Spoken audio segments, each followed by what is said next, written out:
Bloomington, Illinois. Good job, Andrew. Another one is I joke around too much. Like, I don't take anything seriously, which is fine. But they think I joke too much. Like, I didn't do anything like ridiculous, just normal shit, you know, like tickling them, seeing how long they can hold their breath under a pillow, shooting them up with heroin while they're sleeping. That is actually hilarious if they wake up. If not, it's still funny. It's just not like ha funny. A lot more paperwork involved with that. So yeah. What else? I'm terrible with responsibility, I guess. I remember that because I was dating this girl back in high school, and she overreacted about a lot of shit. And I remember she called me up one day and she's like, I'm late, I'm spotting. I'm like, okay, wait. Okay, you're late for what? And you're weightlifting with who? So I was completely confused. So a couple hours later, I figured out she might be pregnant. So I was like, oh, okay, great. So now I got every, thought running through every guy's head, at that age in high school, running through his head, like, am I responsible enough to handle this? Am I mature enough? Where could I bury this bitch? Maybe I'll call my friend Rodney. He seems to know the woods pretty well. So anyway, so she hung up and decided to annoy the shit out of me in my face. So she came over and she's just nonstop worrying about this and crying about it for like hours.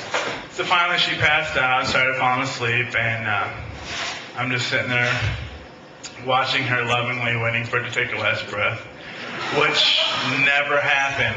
So I had to move on to plan B. So now I'm down there with a pair of goggles, a 7th grade health book, and a coat hanger, trying to, I knew that would get to the offensive part. So I tried to MacGyver my way out of it, which didn't work. So she woke up pissed off, like, what the fuck are you doing? I'm like, oh my God, I think I locked my keys in there. It's not what you think. It's not what you think, I swear to God. So she didn't buy it, so she kicked me out. And the next day she called me up, and she's like, oh, you got nothing to worry about. I'm not pregnant. Turned out I was worried about nothing. I'm like, oh my God, are you serious? That's like the greatest news I've heard all day.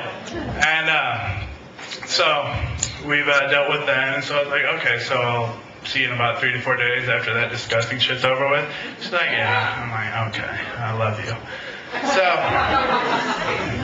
good times with that. But yeah, altogether, I can't figure it out. Like, I don't know how to deal with girls anymore at this point. Like, I don't know when to touch them, when to talk to them, when to hit them. Like, it's confusing, and I get scared when I'm confused. So I called up an ex-girlfriend the other night, and I was like, hey, is there anything that you could do to, help me to be a better person, or, give me some pointers or anything?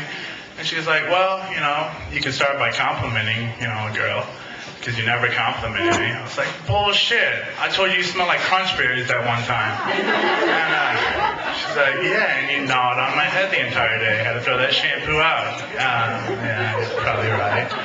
So I was like, okay, well, what can you tell me that I shouldn't say to girls, or, something that could be offensive to women, in case I find one I actually give a shit about. And after she hung up on me, she was polite enough to fax over like a novel's worth of stuff. And I jotted down about 13 things that she said I shouldn't say to females anymore. And I thought it was kind of weird, because some of these aren't that bad, but I don't know. I'll let you decide.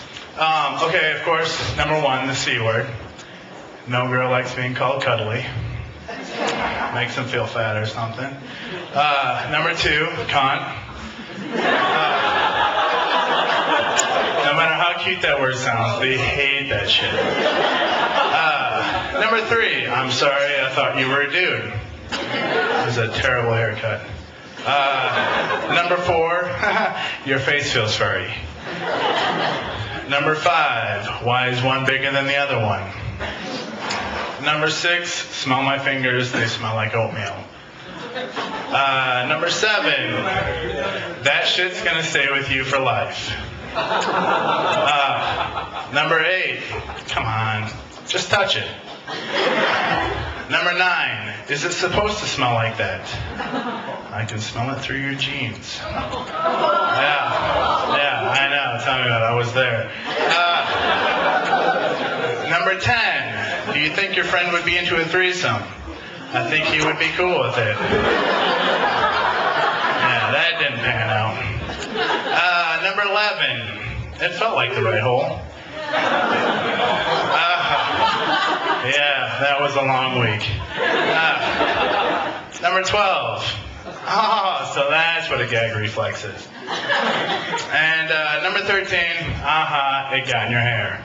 All right, that is it. Thank you very much.